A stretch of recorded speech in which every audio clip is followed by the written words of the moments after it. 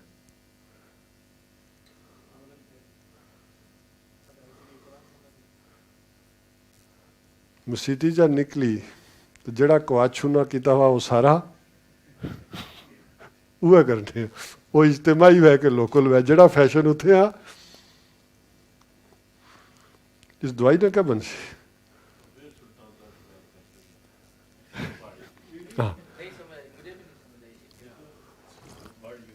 اچھا یہ لفظ کی سمجھ ٹھیک ہے، نہیں آئی تو اچھا ہے. اچھا ہاں، اصل میں عرض کر رہا تھا کہ دعا ہم یہ کرتے ہیں کہ اللہ انبیاء کا راستہ ہمیں دکھا، اور انبیاء کا راستہ اس کتاب میں ہمارے سامنے کھلا پڑا ہوا ہے جس میں سے چن کے ڈاکٹر صاحب نے یہ رکھا ہے. اور دعا یہ کرتے ہیں کہ نہ جن پر تیرا غضب ہوا اور نہ جو گمراہ ہوئے ان سے بچانا. لیکن نماز پڑھ کے نکلنے کے بعد عملی طور پر کیا کرتے ہیں؟ جن پر تیرا غضب ہوا ہے اور جو گمراہ ہوئے ہیں عملاً ان کا راستہ اختیار کرتے ہیں. وہ ایز اے انڈیویجول کریں یا ایز اے کولیکٹیولی کریں، ہے ایسا کہ نہیں؟ ہاں. تو اب یہ والی سورہ فاتحہ تو پھر وہ ایمان نہیں پیدا کرے گی.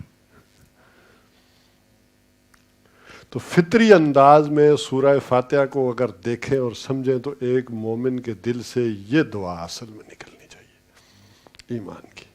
اے اللہ تجھے تو پالن ہار مان لیا، رحمان اور رحیم بھی ہے، اور آخرت میں تو نہیں محاسبہ کرنا ہے، اس کا تیرے ہی پاس اختیار ہے، اور میرا کام ہے کہ میں تیری بندگی کروں اور تجھی سے نصرت طلب کروں. وہ فوج سے نہیں کروں، تجھ سے کروں، نصرہ ادھر سے نہیں تیرے سے طلب کروں، اور اس کے لیے سیدھا راستہ چاہیے. تو اب یہ ایک فطری دعا ہے. اب فطرت اگر تھوڑی سی ادھر ادھر بھی ہو جائے تو اصل میں عقل کے ذریعے بھی آدمی اور وہیں پہنچ جاتا ہے. سورہ آل عمران میں کہا کہ جو لوگ پھر ذرا غور و فکر کر لیں ان نشانیوں پر، کھول آنکھ زمین دیکھ، فلک دیکھ، مشرق سے ابھرتے ہوئے سورج کو ذرا دیکھ. جسے شیخ سعدی نے کہا کہ صرف انسان ایک پتے کے اوپر غور شروع کر دے اور دیکھے کہ اس کا فنکشن کیا ہے، آسموسس کے ذریعے کیسے پانی لاتا ہے، فوٹو سنتھسس کے ذریعے کیسے سورج کی انرجی کنورٹ کرتا ہے۔ ایک تو سولر کی انرجی سے تو آپ واقف ہی ہیں نا آج کل، تو پرانی سولر انرجی کیا ہے؟ یہ لکڑیاں جو آپ چولہے میں جلا رہے ہیں اور انگیٹھی میں جلا رہے ہیں، یہ کیا ہے؟ یہ سولر انرجی ہے کہ نہیں ہے؟ یہ سولر، تو وہ آپ وہاں توانائی حاصل کر رہے ہیں۔ اب یہ اس پتے کے ذریعے ہوئی نا، پھر اس کی فنکشننگ، اس کی لکیریں، وہ ساری چیزیں دیکھیں، پھر اس پتے کو دیکھیں کہ کس طرح وہ پوری فضا کی ہوا کے اندر فلٹریشن کا کام دے رہا ہے، کبھی آکسیجن لے رہا ہے، کاربن ڈائی آکسائڈ چھوڑ رہا ہے، رات کو کاربن ڈائی آکسائڈ چھوڑ رہا ہے، آکسیجن لے رہا ہے، آواز صاف کر۔ تو صرف ایک پتے پر بھی غور کریں گے تو معلوم ہو جائے گا کہ یہ اس عقل کے ذریعے بھی کہ یہ اس کی ذرا اندازہ کر لو کون بنانے والا۔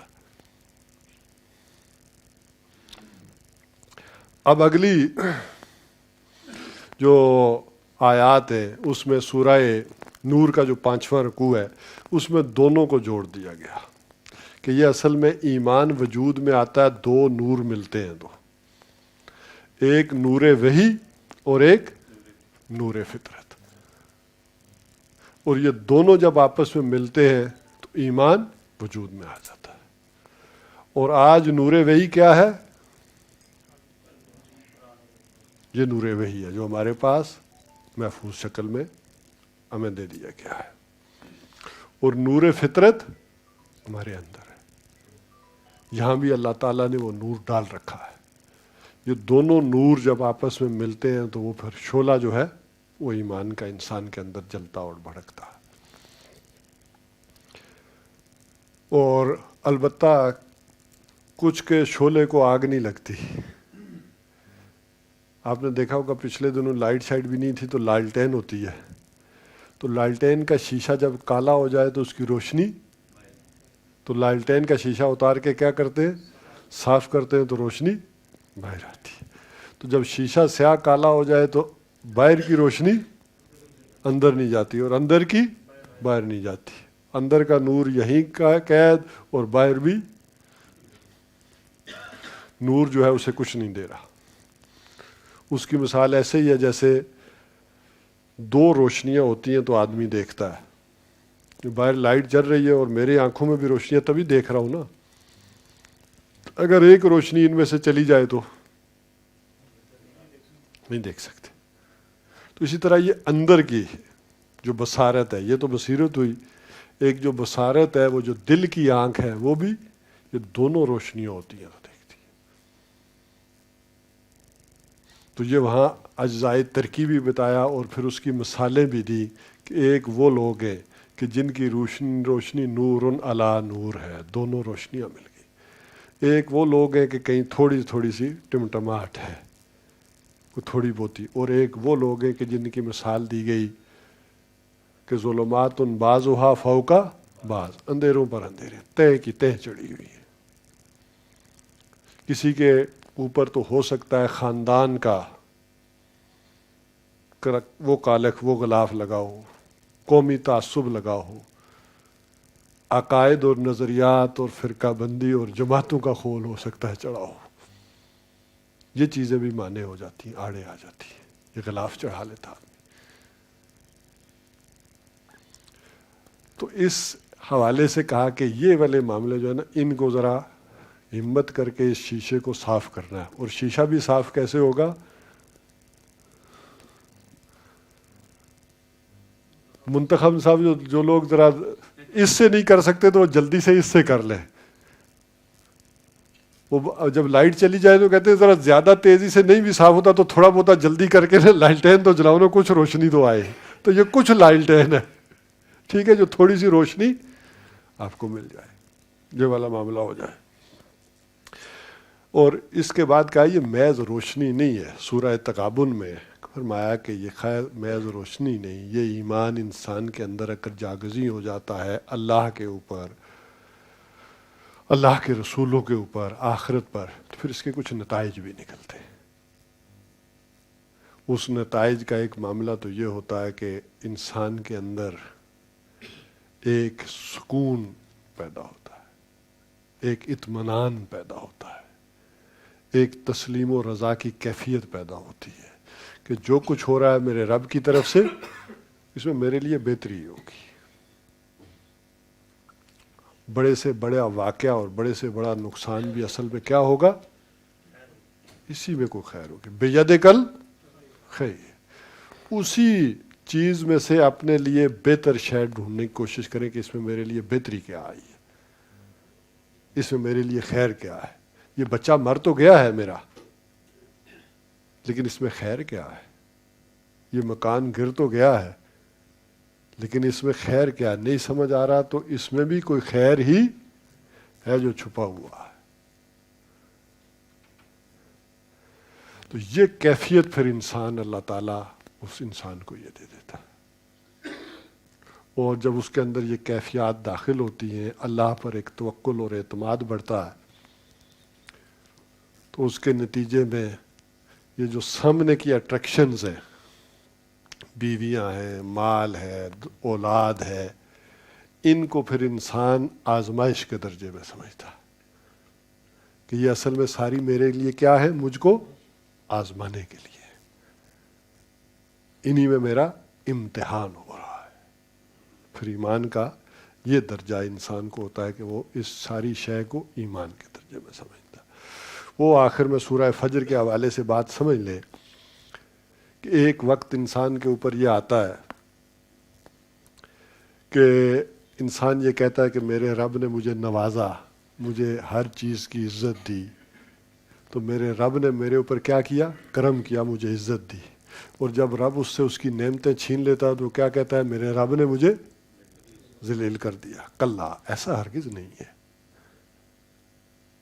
حالانکہ عام ذہنی سطح پر سوچیں، بالکل ایک تو لوور لیول ہے، وہ تو ہے کہ آپ کو کوئی دکھ پہنچے، کوئی نعمت پہنچے تو آپ کہیں کہ یہ فلاں چیز کی نحوست ہے، فلاں کا سایہ ہے، فلاں کی بے برکتی ہو گئی ہے، فلاں کالی دیوی نے میرے اوپر غضب کر دیا ہے، یا لکشمی دیوی کی کرپا سے یہ دولت مل گئی ہے، یہ ساری چیزیں۔ لیکن اس سے اوپر بڑھ کر ایک لیول تو یہ ہے کہ وَتُذِلُّ مَن تَشَاءُ وَتُعِزُّ مَن تَشَاءُ، یہ لیول ہے کہ ذلت ہے تو کس کی طرف سے اور عزت ہے تو اللہ کی طرف سے۔ لیکن اس سے ذرا سا اوپر اٹھے، حالانکہ یہ بھی بات ہے، لیکن اس سے ذرا سا اوپر اٹھے تو نہ اس دنیا کی عزت ہے اور نہ ذلت ہے۔ جو عزت بھی آزمائش ہے اور ذلت بھی آزمائش ہے۔ اسی لیے اہل علم کہتے ہیں کہ اگر کوئی مصیبت آتی ہے تو اس مصیبت کے نتیجے میں، اس پریشانی کے نتیجے میں آپ اللہ سے قریب ہو گئے تو یہ آزمائش ہے، اور اگر اللہ سے دور ہو گئے تو یہ عذاب ہے۔ اگر آپ اللہ کے نزدیک ہوئے تو یہ گویا کہ آزمائش آئی، آپ امتحان میں کامیاب ہوئے، اگلے سٹیپ پر چلے گئے، اور دور ہوئے تو یہ آپ کے اوپر غضب تھا۔ اب اس میں تاریخ کیا بیان کریں؟ تو یہ والا معاملہ اس انداز میں سورہ تغابن کے اندر آیا کہ تمہارا کام تو یہ ہے کہ اب جو پھر اللہ تعالیٰ کی طرف سے حکم ہے تو کیا کرو؟ وَاسْمَعُوا وَأَطِیعُوا فَاتَّقُوا اللَّهَ وَاسْمَعُوا وَأَطِیعُوا، اللہ سے ڈرو اور جو اس کے احکامات ہیں وہ سنو اور ان کو مانو، اور یہ جی کے لالچ سے بچنے کی کوشش کرو۔ اس کے بعد سورہ قیامہ کے اندر، چونکہ قیامت کا معاملہ جو ہے، آخرت کا معاملہ یہ جو ہے، یہ انسان کے عمل پر بڑا گہرا اثر رکھتا ہے، تو پوری سورہ قیامہ آ گئی کہ تمہارے عمل میں جو کمزوریاں آتی ہیں یہ اصل میں کس کا نتیجہ ہے؟ آخرت پر ایمان کی کمزوری کا نتیجہ۔ اس کی جو بے شمار مختلف صورتیں ہو سکتی ہیں، اللہ کی قدرت کے حوالے سے ہو سکتی ہیں، ٹھیک ہے، اس کے ناممکنات کے بارے میں ہو سکتی ہیں، یا کہیں شکوک و شبہات ہو سکتے ہیں، اس حوالے سے سورہ قیامہ جو آ گئی کہ تاکہ عمل درست کرو کہ یہ بڑی حتمی اور یقینی چیز ہے۔ لا اقسم بیوم القیامہ ولا اقسم بالنفس اللوامہ، یہ تمہارا اپنا اندر بھی گواہی دے گا کہ یہ حتمی ہے اور یقینی ہے، کوئی عمل ضائع ہونے والی شے نہیں ہے، تم بالکل ایسے ہی بنائے جاؤ گے کہ یہ ایک ایک پور بھی ویسے ہی بنے گا، فنگر پرنٹس بھی ویسے ہی ہوں گے. تو یقین رکھو کہ کوئی شے انسانی عمل ضائع ہونے والا نہیں، اس کی باز پرس ہوگی. وہاں منی ٹریل بھی بتانی پڑے گی. یہاں وہ احتساب والے نیب والے پوچھتے ہیں منی ٹریل لاؤ، تو اللہ بھی کیا کریں گے؟ مال کہاں سے کمایا تھا؟ مال کہاں سے کمایا تھا؟ منی ٹریل ہی ہے نا. اور کہاں خرچہ ہے یہ بھی ذرا بتاؤ کرو. اب یہ ایمان کے حوالے سے گفتگو آ گئی. اب ایمان کے بعد دوسری شرط کون سی ہے؟ عمل صالح.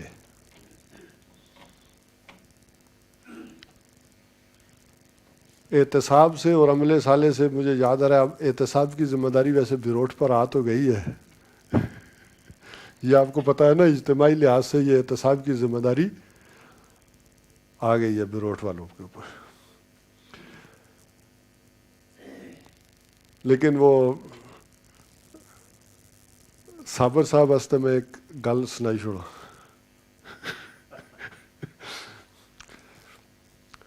کہتے ہیں کہ پرانے زمانے میں گھوڑوں پہ سفر ہوتا تھا، تو ایک آدمی گھوڑی پر سوار ایک گاؤں سے جا رہا تھا، تو رات پڑ گئی. گھوڑی اب اس کی جو تھی وہ حاملہ تھی، بچہ دینے والی تھی. تو اس نے لوگوں سے کہا رات میں سفر آگے نہیں کر سکتا، تو یہاں کوئی جگہ ہو تو میں آرام کر لوں، سو جاؤں، گھوڑی کو بھی باندھ دوں، کوئی جگہ ہو. تو انہوں نے کہا وہ سامنے جو ہے نا سردار صاحب کا گھر ہے. اسحاق صاحب نے نا کچھ اور سنا، یہاں آپ گھوڑی بھی باندھے اور آرام کرے. خیر اس نے رات کو آرام کیا.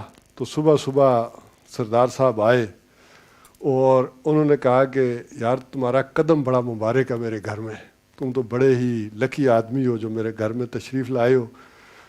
یہ لو میں تمہارے لیے انڈے لایا ہوں، پراٹھے لایا ہوں، دیسی گھی لائے، کھاؤ. تو اس نے کہا نہیں بتایا میں کیسے مبارک ہوں. میں کہا میں صبح صبح نیچے جانوروں والے کمرے میں گیا تھا تو میں نے دیکھا میرے بیل نے گھوڑی کا بچہ دیا. تو میں تو سمجھتا ہوں تم بڑے مبارک آدمی ہو. اس نے کہا نہیں نہیں نمبردار صاحب، میں نے ناشتہ نہیں کرنا، وہ گھوڑی کا بچہ جو ہے وہ میری گھوڑی نے دیا ہے، وہ تھی پریگننٹ. کہا نہیں نہیں تمہیں غلط فہمی ہو رہی ہے، وہ میرے بیل نے دیا. اگر تمہیں کوئی مسئلہ ہے تو گاؤں سے لے آؤ 4-5 آدمی جو معزز آدمی ہوں، کوئی ایک آدھ مطلب راولہ کوٹ سے لے آؤ، کوئی مظفر آباد سے لے آؤ، کوئی ادھر سے، سارے اکٹھا کرو، باغ سے لے آؤ، وہ فیصلہ کریں گے. تو خیر بندے ذرا لے آیا. اس نے کہا کون کون معتبر آدمی ہے، سب کو بلا لیا. تو انہوں نے کہا جی موقع پر چل کے فیصلہ کرتے ہیں. سارے وہاں گئے اور دیکھا سنا تو اس نے کہا کہ بھائی آپ کو کوئی غلط فہمی ہے، نمبردار صاحب کا بیل ہر سال گھوڑی کا بچہ دیتا ہے. تو تمہیں یہ کوئی غلط فہمی ہو رہی ہوگی. اب وہ جناب وہ پریشان ہوا کہ یہاں تو مسئلہ ہی سارا خراب ہے، سارے ہی منتخب نصاب سے دور ہیں. تو وہ چلا گیا بازار میں، وہاں بیٹھا سوچ رہا تھا پریشانی میں. تو بازار والوں نے کہا بھائی یہاں کوئی مسئلہ حل ہونے والا نہیں ہے، جاؤ کام کرو، اب چھوڑو بھولو اس ساری کو. اس نے کہا نہیں میں پریشان اس لیے ہوں کہ یہ اگر سارے لوگ مر گئے تو احتساب کون کرے گا؟ ٹھیک ہے کہ نہیں؟ تو اگر آپ سارے لوگ چلے گئے تو منتخب نصاب کون پڑے گا؟ تو اس کو ذرا توجہ سے پڑھو، ٹھیک ہے کہ نہیں؟ توجہ ادھر مرکوز رکھے. تو اب عمل صالح پر میں بات کر رہا تھا. تو دیکھیں عمل صالح جو ہے، ایک فرد کا عمل صالح کیا ہے؟ فرد سے کیا بنتا ہے؟ خاندان. شادی ہوتی ہے نا، پہلے کلا فرد ہے نا، شادی ہو گئی تو کیا بن گیا؟ خاندان. تو خاندان کا عمل صالح کیا ہے؟ بہت سارے خاندان ملتے ہیں تو کیا ہوتا ہے؟ معاشرہ. معاشرہ وجود میں آتا ہے. تو معاشرے کا عمل صالح کیا ہے؟ اور جب بہت سارے معاشرے اکٹھے ہوتے ہیں تو کیا ہوتا ہے؟ ایک ریاست اور ملک بنتا ہے. تو ملک کا عمل صالح کیا ہے؟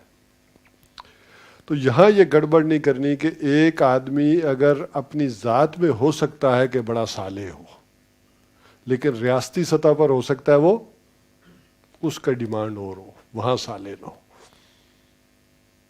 تو آدمی ذرا تھوڑا سا الجھن کا شکار ہو جاتا ہے، نعرہ مارتا ہے مرد مومن مرد حق، لیکن ادھر دیکھتا ہے کہ ملکی نظام تو ویسا ہی چل رہا ہے، اس میں تو کچھ نہیں ہو رہا۔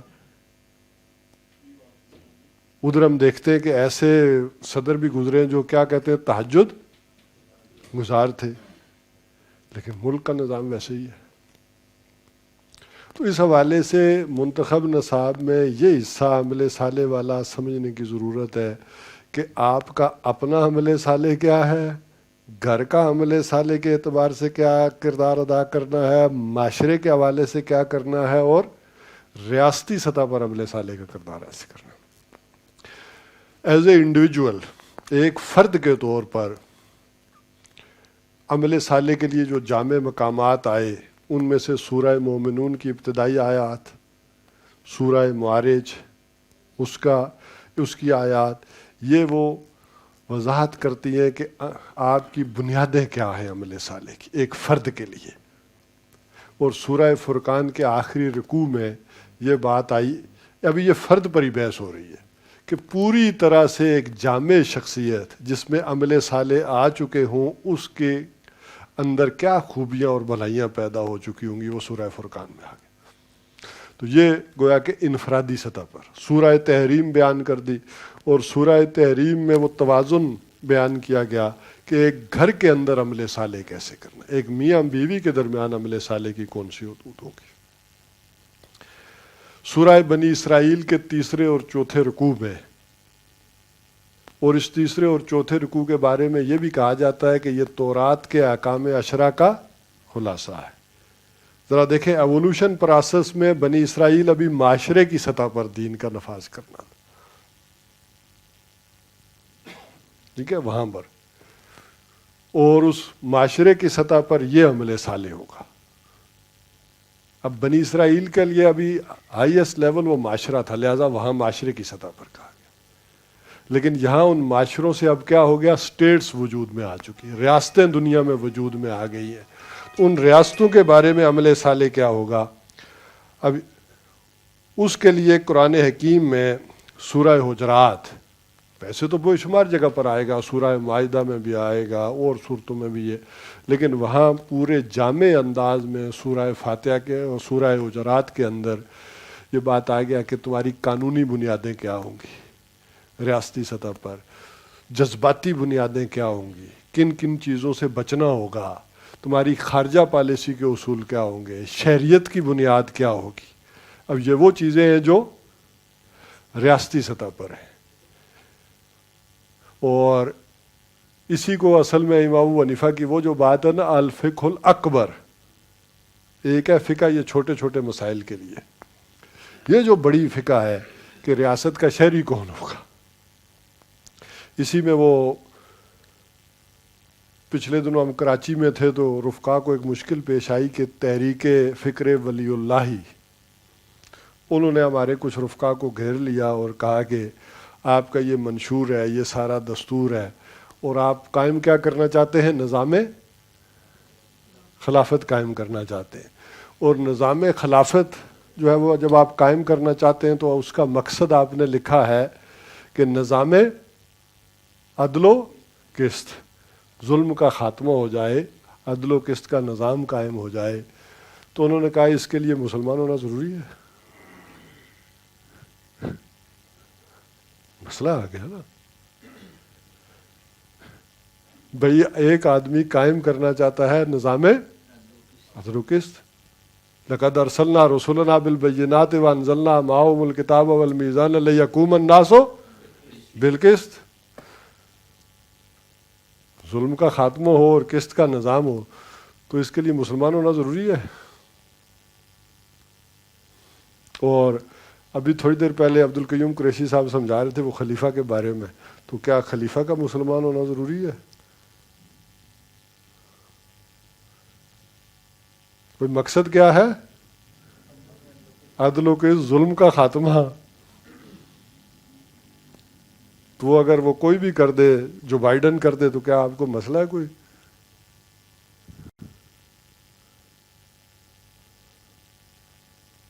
اس کا مطلب منتخب نصاب ہی نہیں، پورا بھی پڑھنا پڑے گا